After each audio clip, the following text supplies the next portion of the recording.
welcome to the penultimate Snakes in the Grass of the year. Now I've had an idea of what I wanted to do for this video for a while, and then the Insomniac Sony leak happened and we have to talk about that. I want to preface this video with my plans for the last two Snakes in the Grass of the year from now on for this year and years going forward. This episode will be of course focused on the Insomniac stuff, but usually this would be taken up by my plans for the growth of the channel, goals, things I want to do next year, etc. The last Snakes in the Grass, which happens to fall on the 30th, will be my year in review and anticipated upcoming year stuff. As there's no anime news, this will replace that part of the video at the end, unless some new anime news comes out next week. Without further ado, let's get into the video.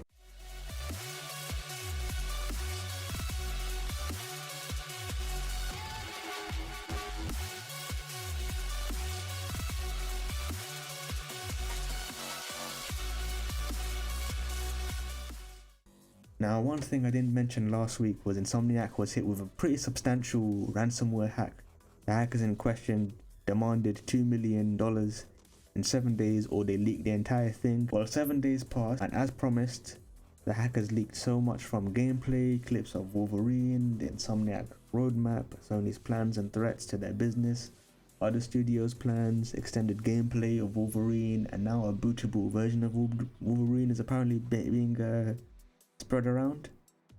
We'll get into those details, but as a caution, I won't show any footage of gameplay or any slides from the documents because I don't want my video to be taken down and my channel affected.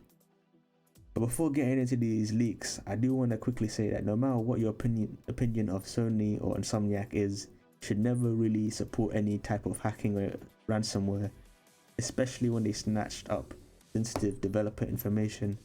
And my heart goes out to those devs who not only got robbed of a chance to showcase their game their way, but also who are going to suffer stuff like identity theft or identity fraud, etc. It's not easy dealing with that kind of stuff, and luckily that stuff hasn't been floating around on this side of the internet from what I've seen.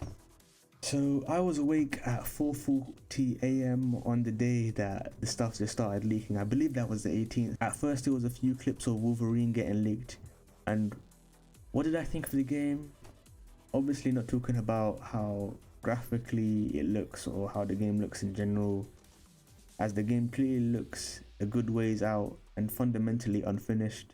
I do hope they increase blood and gore in the game, and there needs to be some type of active dismemberment where it's not just dismemberment in a cutscene. It should be like you cut someone's arm off like while you're playing the game, not during like a quick time event or something like that. I've seen some stuff that they've apparently been looking at Hellblade 2's graphics as a target, which should give some good props to Ninja Theory. The whole plot of the game has been leaked, and the mission structure or the amount of things that you could do in the game also got leaked. Apparently it's supposed to be 15 to 18 hours long only, which is a bit disappointing, but understandable when you read the other info that's been spread around on the Sony side. So apparently we've got some news as well of that bootable PC version that's been floating around, and people have actually been modding the game, and this is crazy damaging.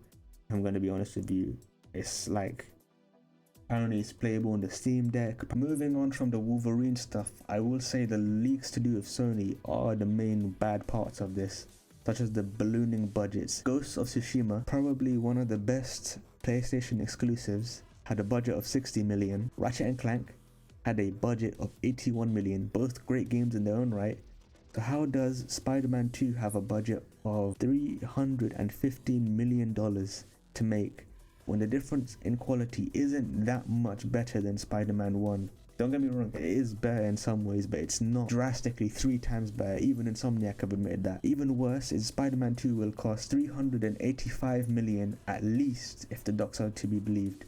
Sony is apparently supposed to be doing another price increase in 2027 to $80 to $100. This, I believe, will kill some studios almost instantaneously if price leadership takes place. If the price increase does take place, I see one of two possible scenarios occurring. One, price leadership. The market follows Sony in its increase, like they did with the $70 increase. Games will become more expensive, negatively impacting more consumers. Will probably destroy some studios, like what happened with the $70 increase.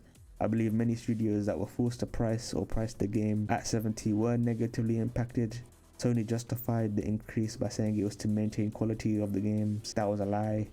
There's been more buggy and broken messes that were priced at 70 than were priced at 60, or at least it's been more obvious or blatant. The fact is that I believe it was at least a contributing factor in a lot of 7 out of 10 or mid games failing. I could speak on this scenario more and more, but overall, in my opinion, this is terrible for the industry.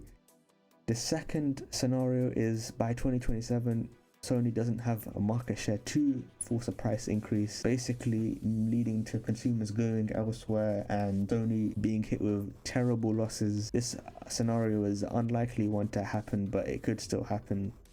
There's a bunch of other stuff on the leak that if you're interested, you can check the r/gaming leaks and rumors subreddit. It's not hard to find a bunch of other stuff like about the cancelled Spider-Man multiplayer game, which sounded amazing. Shame it got cancelled. From what I'm hearing, the Venom game is getting leaked as well in terms of being able to boot it up, as well as Bluepoint and Guerrilla Games' games being leaked in terms of their names and concept art. But I do want to move on for the sake of time, as I do like to keep these videos relatively short. So moving on to the goals for the channel in 2024, you guys know I've been uploading consistently for a month and a half now, and that won't change.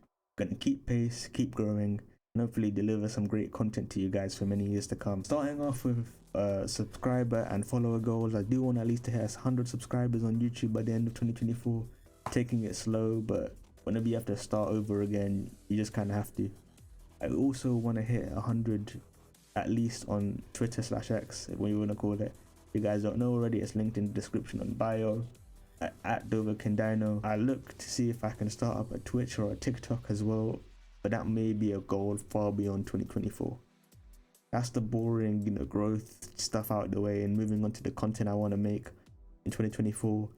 Obviously, snakes in the grass as usual. Every week, Saturday, will not change in 2024 at all. I also have my Blasphemous review. I'm working on several other game reviews right now.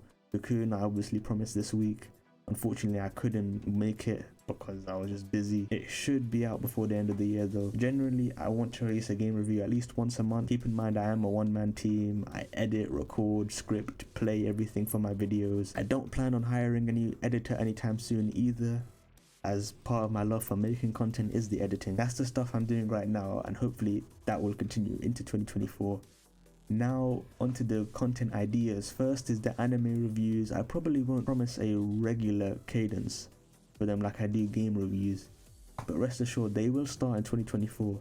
I haven't decided how particularly I am going to review them in terms of should I review season 1, season 2 like separate videos, or should I review a whole anime completed in one big video. If you guys could provide some feedback in the comments on that, it would really help. Also, if you could suggest some anime you want me to review, I have a good few in mind, but it never hurts to get some suggestions. Another piece of content I'm thinking of making is the short/edits. Not just shorts as in me taking part of my videos and making it into shorts, but actual edits to hone my editing skills some more, and mostly for fun as well. I want to get to making some edits a few times a month. That could start a little later in the year, but it's a good way to help with the algorithm as well. Now, moving on to some aspirational content, I'm decisive on promising and probably won't come out in 2024 to be honest, but that's making more retrospective or documentary type content. These would be longer form, aka like over 40 minutes, heavily edited, high quality videos that are focused particularly on a gaming franchise, like in my reviews, but they will focus on the making of the games, the history of the games, the decisions, controversies, all that kind of stuff. It's just another avenue to also help me out in my editing skills. Let me know if you think I should start making these types of videos, if you like them or not, what I should cover.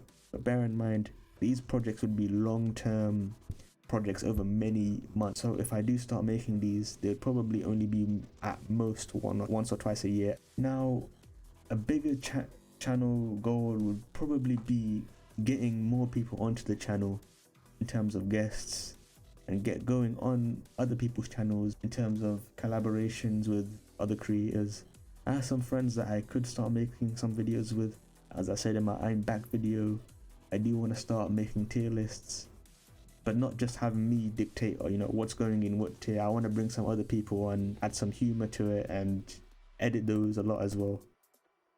there is something else I may be launching in the not so distant future on the channel. I won't promise anything now, but keep an eye on the space for announcements. Those are just a few of my ideas and plans going forward for the channel. Again, if you're watching this video to this point, thank you for the support, and if you enjoyed, consider joining me on this journey, liking, subscribing, leaving constructive feedback in the comments. Thank you again. See you in 2024.